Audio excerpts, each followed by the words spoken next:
get into the computer business. A word that you own in the mind. You ever consider the possibility that just, mental weakens you. You toy business in America. In the industrial field, one of your problems with a second brand or a third brand is, in some cases, as you just said, all the personal computer manufacturers. You think this was successful? The purpose of the meeting was to discuss how to market the word that you own in your mind.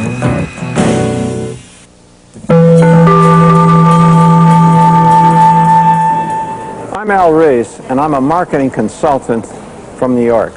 I'm here to talk about marketing. What is marketing? Fundamentally, marketing is building a brand inside the mind of the customer or prospect. How do you build a brand? Well, you do it with advertising and communications. But there's a big change taking place in how you advertise and communicate. You see, it used to be that you looked at your product or service, you looked for features, benefits, and then you advertised those features or benefits. But the problem is, there's just too much advertising out there. And people would ignore what your message is. What is positioning? Positioning is a new way to look at the function of advertising. 24 years ago, Jack Trout and I wrote an article for Advertising Age magazine called "The Positioning Era Cometh." Since then, positioning has become a buzzword in advertising and marketing circles around the world. What is positioning? Actually, it's a very simple idea. It's based on this principle, that most advertising is conceived to be communications. People look at themselves, they look at their products, they figure out what they want to say, and then they communicate those ideas with customers or prospects. That's the communication formula that used to be used by most advertisers. We said, look, the problem with that formula is that we live in an over-communicated society. There are just too many messages out there. If you don't tune your message to the mind of the customer or prospect, you're not going to get into the mind. See, positioning as a concept starts with the mind of the customer or prospect. You look for holes in that mind, and then you run advertising and marketing programs designed to fill a hole in the mind. That is the fundamental concept of positioning, and we think that it can be a very powerful tool to help you make more effective advertising and marketing programs. The concept of positioning is 24 years old. In those years, we've developed our ideas into some basic laws of marketing. So I thought you might be interested in what the laws of marketing are. It's better to be first than it is to be better. Now that might sound strange, but let me demonstrate the power of being first. Let me ask you a question. What's the name of the first person to fly solo across the North Atlantic? Not a trick question. You all know that's Charles Lindbergh, right? Charles Lindbergh. Now, what's the name of the second person to fly solo across the North Atlantic? Not too easy to answer, is it? Happens to be a man named Bert Hinkler. Bert was a better pilot. He flew faster, he consumed less fuel. But who's ever heard of Bert Hinkler? He left home, and his mother hasn't heard from him since. Come on, Bert, call home. Your mother's getting worried. How about this? What's the name of the first sea captain to make a voyage to America? Of course, that's Christopher Columbus. Everybody knows that. What's the name of the second? Who knows? Lost in history. The same thing is true of products.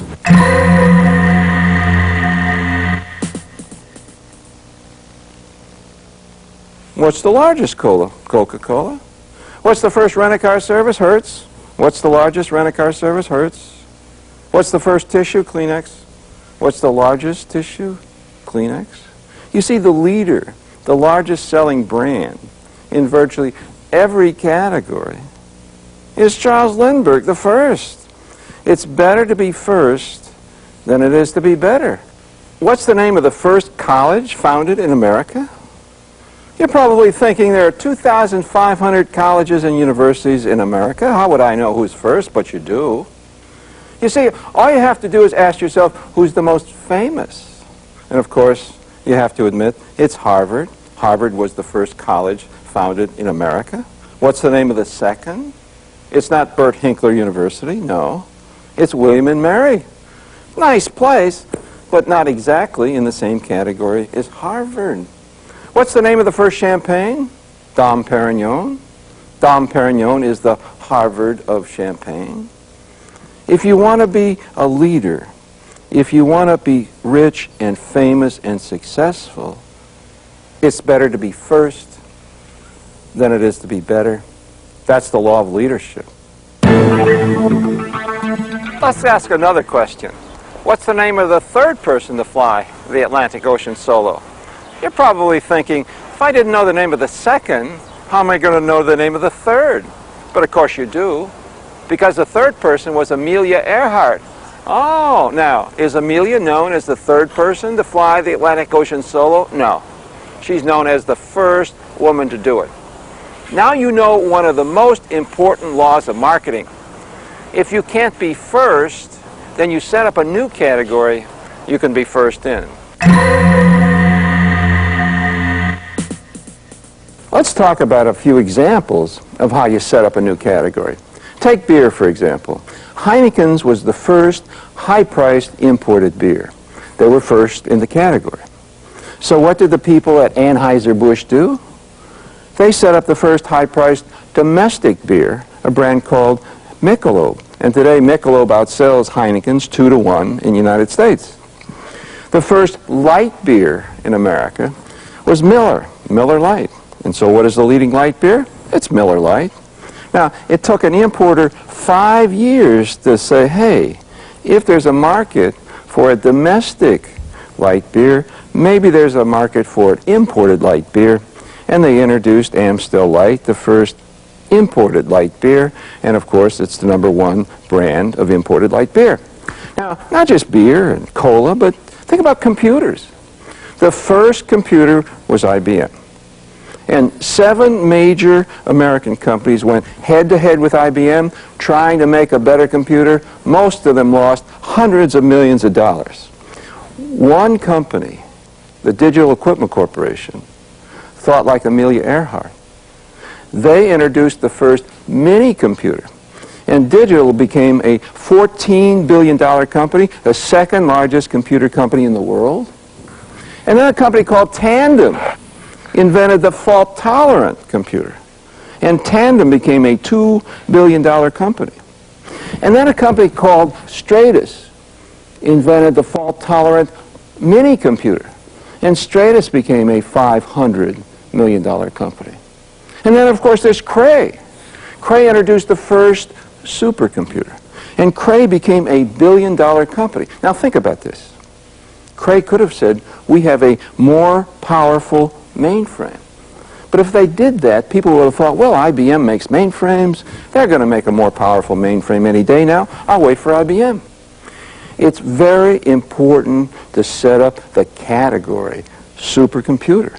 And then a company called Convex introduced the mini supercomputer. Hey, this is a company that was bought last year by Hewlett-Packard for $150 million. The principles or laws of marketing are very, very simple. Not always easy to execute in practice, but they're very simple. Now, when you set up a category, it doesn't have to be complicated. I mean, take Budget. Budget was the first low-cost car rental company, and Budget became the 4th largest car rental company. And hey, there's opportunities at high-end, high-priced products. For example, Häagen-Dazs was the first premium or gourmet ice cream. Became a very powerful, successful brand. And then there's Orville Redenbacher, the first gourmet popcorn. Became the leading brand. And of course, Grey Poupon, the first gourmet mustard, has 50% of the Dijon mustard business. And then there's Mentadent, the first baking soda peroxide toothpaste, became the 3rd largest selling brand. And a product called soft soap, which was the first liquid hand soap, became the leading brand in the category. And then there was a soft drink called Snapple. Snapple was the first natural beverage. What's a natural beverage? I don't know. But this is a company that was bought by Quaker Oats for $1.7 billion. There are enormous opportunities in marketing today, but not by being better. You have to look for ways to set up a new category you can be first in. And the categories are only limited by your imagination. It could be price, it could be size, it could be almost anything. But it's far more important to set up a new category than to try to convince the public you have a better product than the leading brand. That's almost impossible. It's very easy today to set up a new category, but you know what? Most companies don't want to do that. They're looking for ways to introduce better products. The key question to ask yourself when you have a new product is, first what? Try to invent a category. Marketing today is more a battle of category than it is a battle of brands. That's the law of the category. The next law is the law of the mind. It's better to be first in the mind than it is to be first in the marketplace. See, now it gets a little more difficult. It's not enough just to introduce the first product in a category. It's not enough to set up a new category you can be first in. You got to use this in order to get in the mind first. For example, the first commercial computer was not IBM. It was Sperry Rand's UNIVAC. But you see, they didn't mount a massive marketing program like IBM did. IBM put all their resources into the commercial computer, and they won the battle for the mind. They got in the mind first. The same thing is true of personal computers. The first personal computer was the MITS Altair 8800. Who's ever heard of MITS Altair 8800? I mean, that product is just as famous as Bert Hinkler. Nowhere. Who got in the mind first? Apple. Apple got in the mind first, and people think that Apple was the first personal computer. Not true. Now think about the word Apple as opposed to the name MITS Altair 8800. Apple is a nice, simple, easy name to remember. If you want to get in the mind first, you have to do the same thing. You have to have a nice, simple, easy name to remember. That's the law of the mind.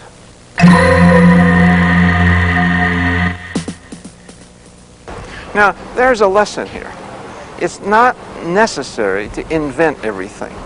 However, if you have the resources, you move rapidly enough, you can dominate a market by getting into the mind first. It is very, very important to your success to be first in the mind of the customer or prospect. That's one of the key essences of success in business today. The next law is related to the law of the mind.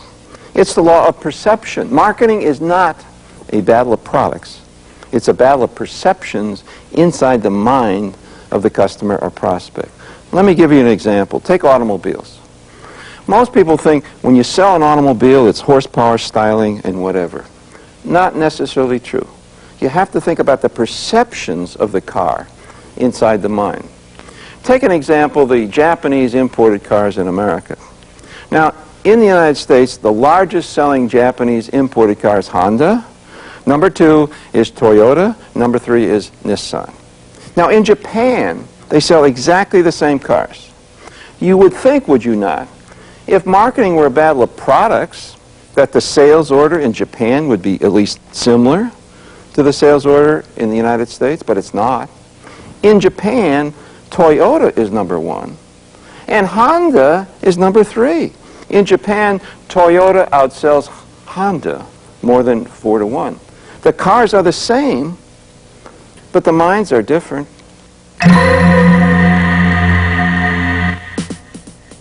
If I walked into my office in New York and told my daughter I bought a Honda, she'd say, "Dad, what kind of a Honda did you get? Did you get the 2-door, the 4-door? Did you get the hatchback?"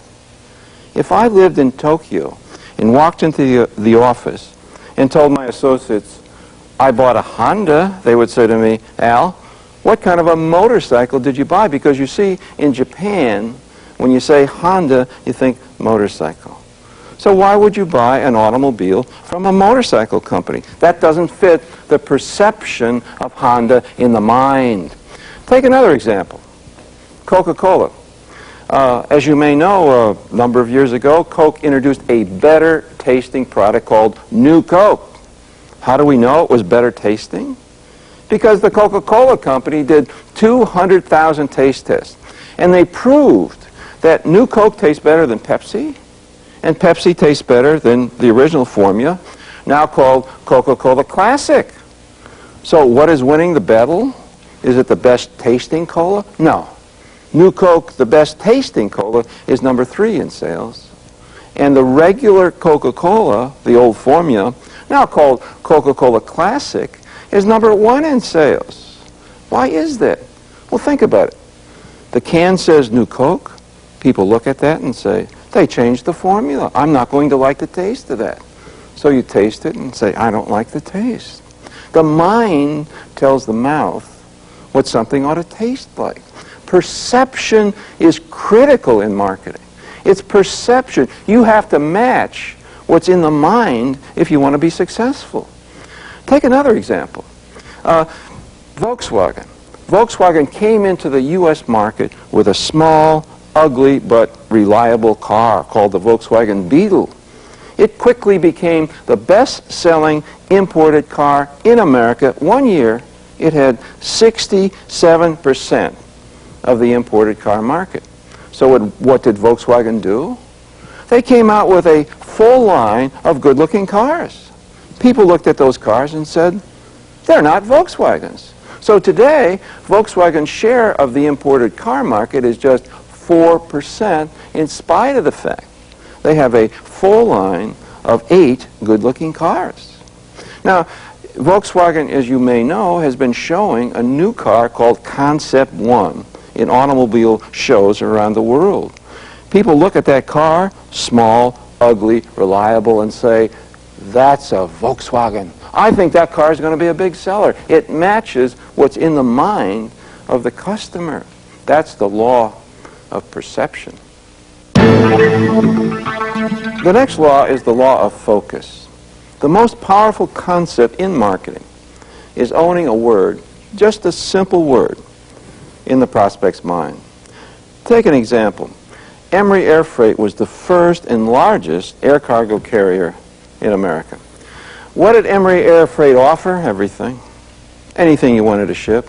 Small packages, large packages, overnight service, 2 or 3 day delayed service. Anything you wanted to ship, you could ship via Emery Air Freight. What did Federal Express do? Federal Express narrowed the focus to one service, small packages overnight. And today, Federal Express is a much bigger company than Emery. As a matter of fact, Mr. Emery got fired. Now, what is the advantage of narrowing the focus to overnight service only? It's because Federal Express owns the word overnight in the mind of the customer. When people want to ship a package overnight, they say, let's FedEx it. That means overnight service. Take another example, pizza. See, the pizza market isn't one market. It's at least 3 markets. It's the eat-in market, the restaurant tables and waitresses. It's the take-out market, you take the pizza home. And it's the home delivery market. Now, Pizza Hut is the leader. They have the advantage of being first. But the number 2 and 3 brands are the ones that just sell a slice of the market. For example, Domino's Pizza is the number 2 brand. They focused on home delivery. By focusing on home delivery only, they were able to put that concept in the mind. When you think home delivery, you think Domino's Pizza. Now, Little Caesars, on the other hand, focuses on the takeout pizza business. Now, takeout is the cheapest way to sell a pizza. You have no waiters or waitresses or tables. You have no delivery trucks.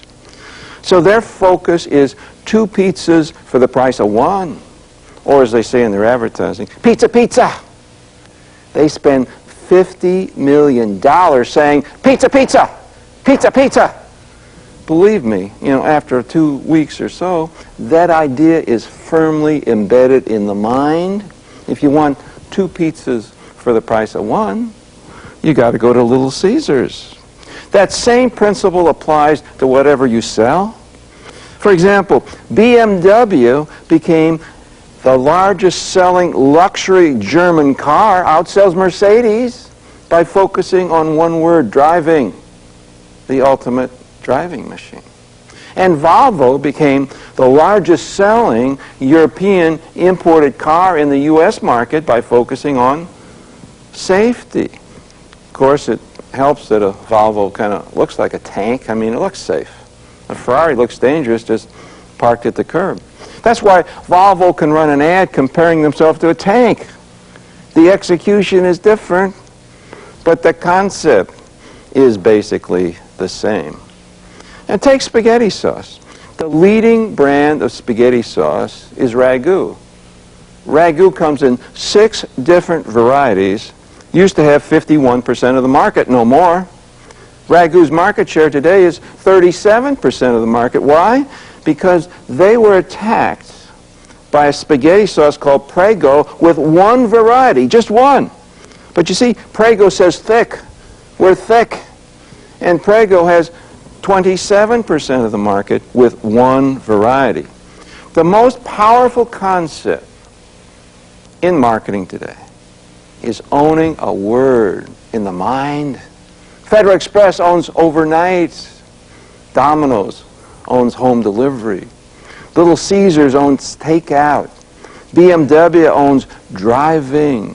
Volvo owns safety. Prego owns thick. Now, interestingly enough, if you find the right word, it can last forever. Crest got in the mind by being the first cavity-fighting toothpaste in 1956. Today, Crest is still the #1 brand of toothpaste and still is the cavity-fighting toothpaste.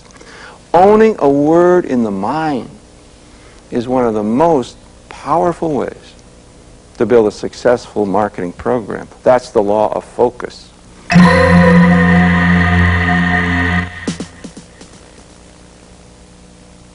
The most powerful concept in marketing is owning a word in the mind. Interestingly enough, if you can own 1 word in the mind, the prospect will give you many others. Not everybody can be a leader, but there's good news. It's the law of duality. In the long run, every market becomes a 2-horse race. So there's an opportunity for 2 brands in every category. Take the cola field. Coke was first. Coke is powerful. But there was an opportunity for Pepsi-Cola to become the 2nd brand. However, if you're the 3rd brand, like Royal Crown Cola is, you're in for serious problems. Because really, there's only room for 2 brands in the mind. And actually, there's only room for 2 brands in the supermarket. Now, take another example, orange juice. A number of years ago, Procter & Gamble, really a powerful marketing organization, decided to introduce an orange juice called Citrus Hill. But Citrus Hill was #3 in a category. We had 2 big leaders. We had Minute Maid and we had Tropicana. There was no room for Citrus Hill. Procter & Gamble spent 10 years trying to get Citrus Hill into the supermarkets and into a successful brand. It never made it. It lost money 10 years in a row, and they finally killed the brand, and it cost them $200 million to shut it down. Wherever you look today, where the category is mature, you find 2 major brands. Athletic shoes, we got Nike and Reebok, and everybody else is very small.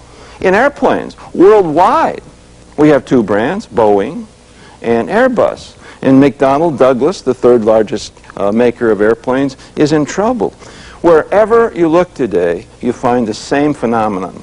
2 brands dominate the category. In batteries, it's Eveready and it's Duracell. In mouthwash, it's Scope and Listerine. In tires, it's Michelin and Goodyear. In toothpaste, it's Crest and it's Colgate. Every single category tends to have two brands. Take political parties. In the United States, we have the Republican Party and the Democratic Party. Two parties dominate the category. As a matter of fact, if you look around the world today, where you find two major political parties, you find political stability. It's only when you have one party that you find incipient dictatorships, or if you have multiple parties, you have greater instability of government. In government, in brands, wherever you look, two brands will long-term dominate the category. That's the law of duality.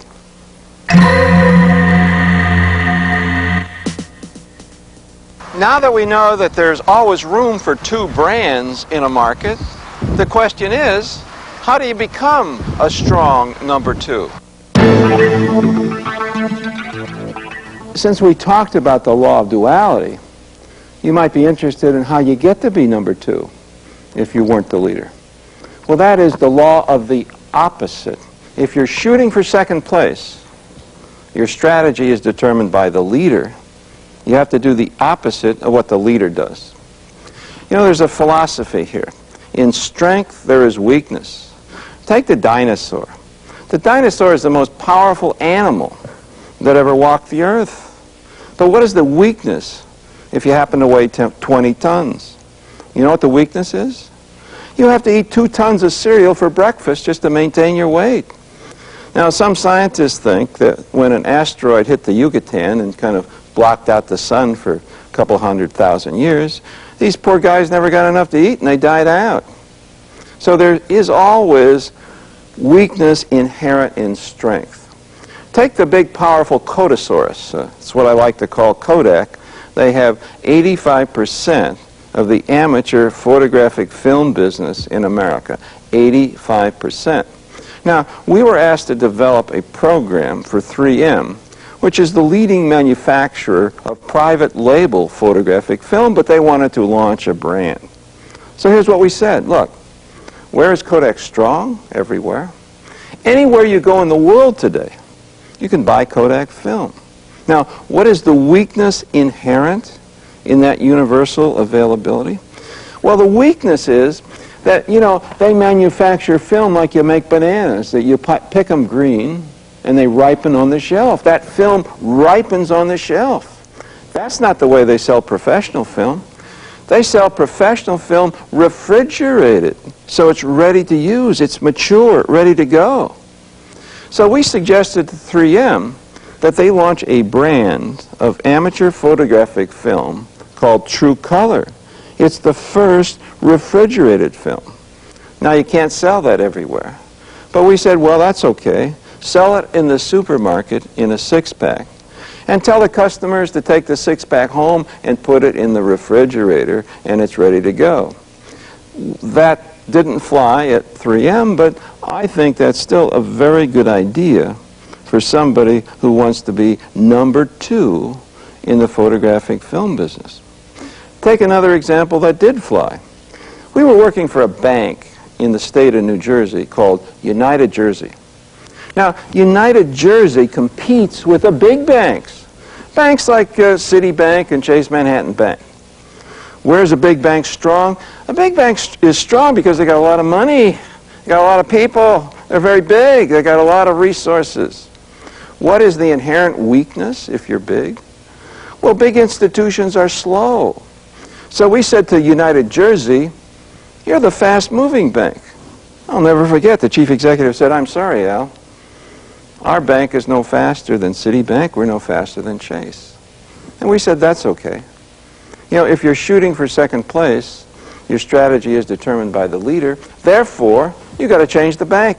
You got to change everything you do so that you can become the fast-moving bank. So that's what they did. They changed all their procedures of the bank. They speeded up the mortgages, the car loans. Everything they did was faster.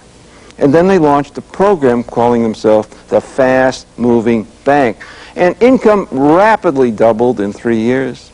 But you got a winner when you see this idea, this concept, the fast-moving bank on the cover of the United Jersey Annual Report. You know, one of the big examples of this idea of what to do if you're shooting for number 2 is Pepsi-Cola. See, Coke is the leader, but Coke is a 110-year-old product, 110 years old. Now, what's the weakness if you're 110 years old? Well, your parents drank Coca-Cola. So what Pepsi-Cola said is, you don't want to drink the same stuff that your parents drank, do you? You're the Pepsi generation. And the kids and the younger people reacted to that tremendously. And where Coke used to outsell Pepsi 2-1 today, Coke outsells Pepsi in the United States about 10-9. Pepsi is a very close number 2 brand. So that's what you got to do. If you really want to be number 2, what you have to do is the opposite of what the leader does. That's the law of the opposite.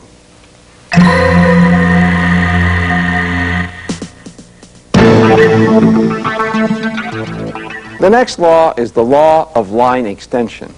There's an irresistible pressure to extend the equity of the brand. Everybody wants to take their name and put it on everything. Take Scott Tissue, for example. Scott was the #1 brand of toilet tissue. So what did they do with the Scott name? They put it on napkins, they put it on towels, they put it on nose tissue, they put it on everything. And today, Scott is no longer the #1 toilet tissue. Charmin is. Try this. Think of it as a shopping list. Let's say I have a shopping list and I go to the supermarket on Saturday. If it says Coca-Cola, I know what to buy. I buy those little brown bottles. If it says Kleenex, I buy nose tissue.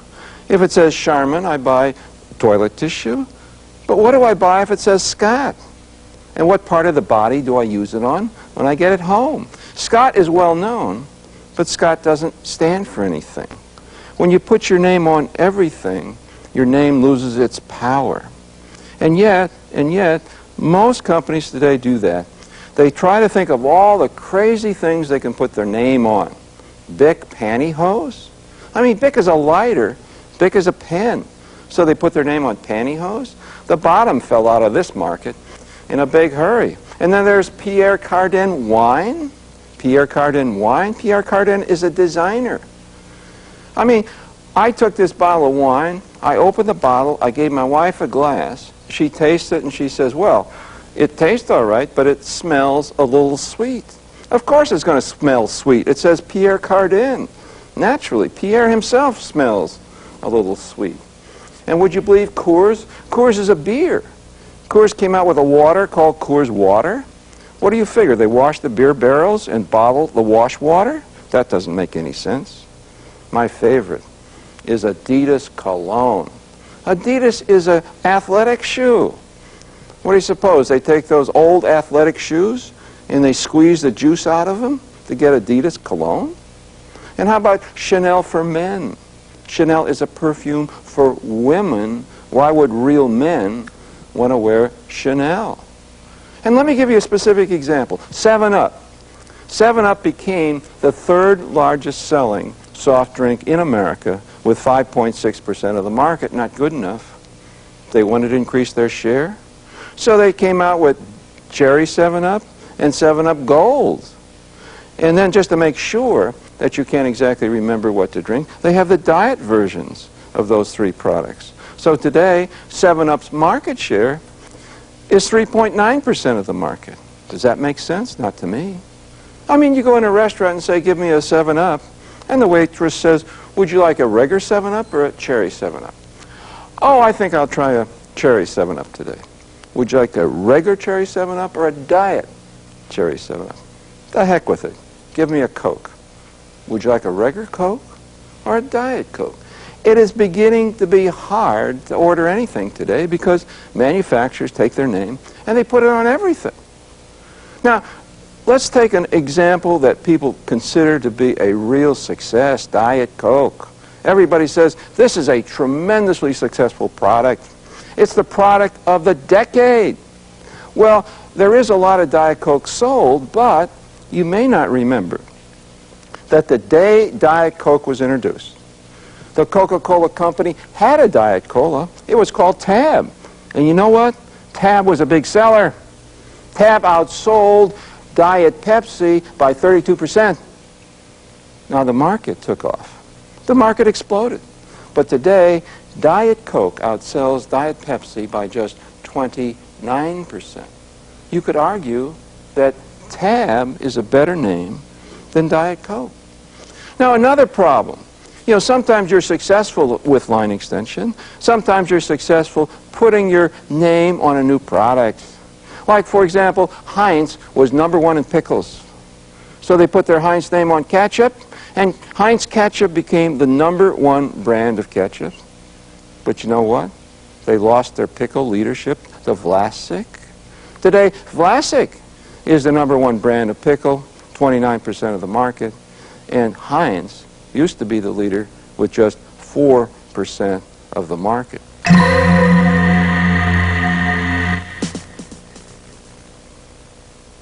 Now, one of the reasons that companies get confused about line extension, it tends to work in the short term, but not in the long term. It's kind of like alcohol, kind of like drinking, you know? Is alcohol a stimulant or is alcohol a depressant? Well, in the short term, alcohol clearly is a stimulant. But you know, after you've had 3 or 4 and 5 or 6 hours have passed, alcohol is clearly a depressant. So too with line extension.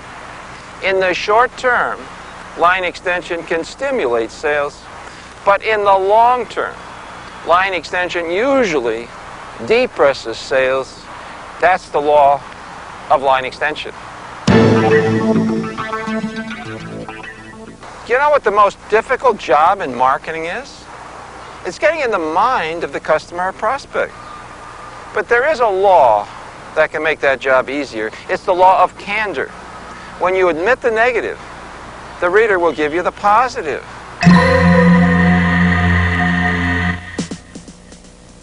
Take Volkswagen. Years ago, people wanted big cars. So Volkswagen admitted their car was small. They said, think small. That's a negative. But having said that, then they talked about all the benefits of having a small car. I mean, you use less gasoline, it's easier to park, it makes your house look bigger. So by admitting the negative, they were able to communicate the positive. And my favorite ad, the 1970 VW will stay ugly longer. I mean, yeah, it's ugly, but it's reliable. And maybe you remember that famous Rolls-Royce ad?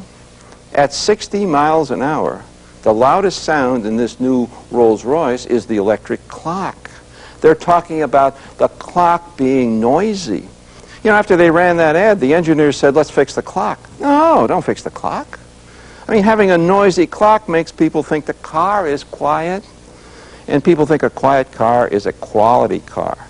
Remember Avis? Avis lost money for 13 years in a row, and then they ran this campaign. Avis is only #2 in rent-a-cars. That's the negative. So why go with us? We try harder. Oh, that makes sense. If you're #2, you try harder. Some of the most famous campaigns in advertising history are based on negative ideas. Remember when Benson and Hedges launched the first 100mm or long cigarette? They talked about the disadvantages of Benson and Hedges. They had 2 guys talking. One guy smoking a Benson and Hedges, and he burned the beard of the guy he's talking to. And another guy gets in an elevator smoking a cigarette, the doors close, cut the cigarette in half. The disadvantages of a long cigarette, Benson and Hedges. And Joy perfume. The only thing the Joy ads have ever said is the costliest perfume in the world. They're bragging about the fact that it's so expensive. If you don't like the smell of Joy perfume, have your nose fixed. It can't be the perfume. The perfume costs $365 an ounce. Take another example. Motel 6. See, Motel 6 is the lowest cost of any national motel chain in America. Now, here's a very good point. If you're selling a low-priced product, a good thing to tell people is what they don't get with the low price. In other words, what they have to give up in order to get the benefit of having a low price. That's what Motel 6 does. Here's an ad that says, how to take a bath at Motel 6. The poor guy's in the shower. There are no bathtubs in Motel 6. That's what you have to give up to get the low price at Motel 6. If you want to get in the mind of anybody, the best way to start is by saying something negative about yourself, something negative about your product. That's the law of candor.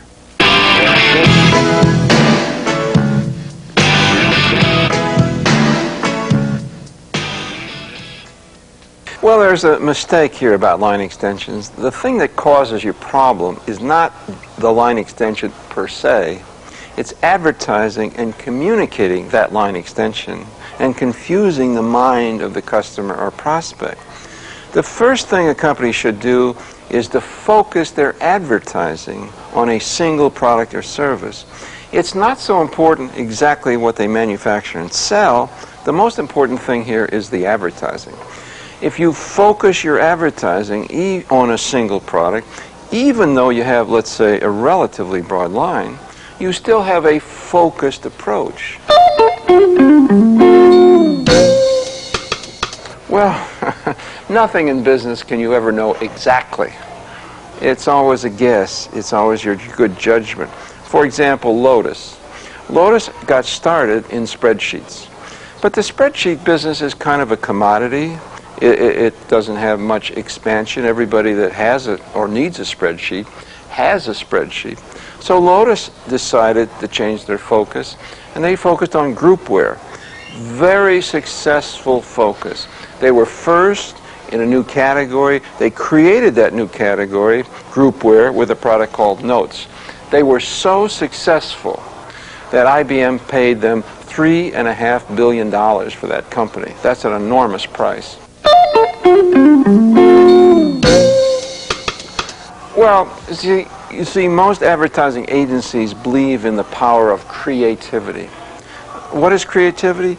It's kind of hard to define, but fundamentally, creativity means doing something different. Whatever anybody else is doing, you do it different. So, in a sense, they're looking for maybe wild and crazy ways to say things, and yet, you see, focus and all those other positioning concepts are based on simple ideas like being first, like creating a new category. Most advertising agencies don't find that these things are very creative, so they resist them. I don't think it's a question of a theory here or a principle. I think most advertising agencies are devoted to doing something different. They are trying to be creative. And sometimes that works, and sometimes it doesn't. In other words, what I'm saying is it doesn't really matter whether an ad is creative or not. The thing that matters is whether the ad establishes the right focus for a company inside the mind. And then it could be very uncreative and still be very successful. Oh, it has to be the entire company, and it has to be led by the chief executive or the CEO. A company today cannot be successful unless the chief executive is a good marketing person. I mean, that is crucial. And as a matter of fact, I think companies should be run from a marketing point of view, not a financial point of view, not a production or a manufacturing point of view. If you want to be successful today, marketing is where it's at. Well, I have a couple of candidates, and they're all chief executives because chief executives are really the only one that can have the total control you need to do a good marketing job. For example, Robert Gozetta, of chief executive of Coca-Cola, has done a terrific job. Coca-Cola is worth, it's the third wealthiest company in the entire world. In other words, it's worth these days $120 billion. A very successful company. My second candidate would be Andy Grove, the chief executive of Intel. Intel has 80% of the worldwide business for microprocessors. See, one of the principles here is that you dominate a market. When you dominate a market, you become very, very, very powerful. And I would have to say Bill Gates, although he's made some mistakes, Bill Gates has 90% of the operating system business, the desktop computer operating system business in the entire world. That is really powerful. And there's some other people that are very good. Michael Dell of Dell Computer has done a terrific job in dominating the direct selling market for personal computers. And there are quite a few others, but those are my top choices.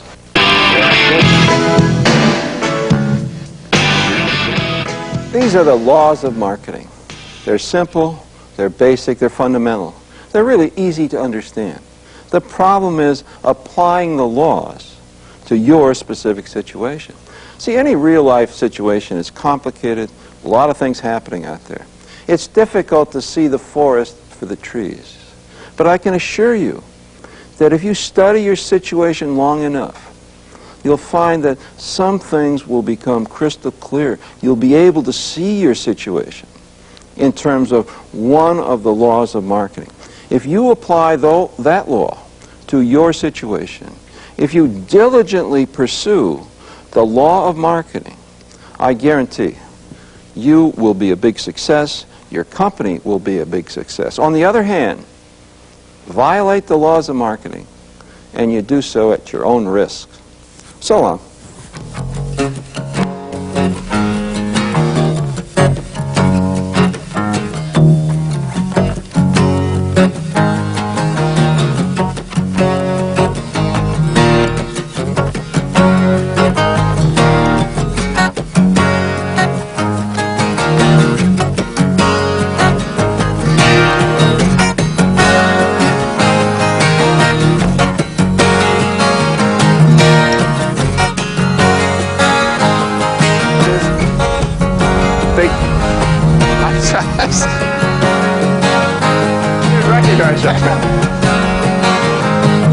True in some other product, and I forgot what it was. Okay, here we go.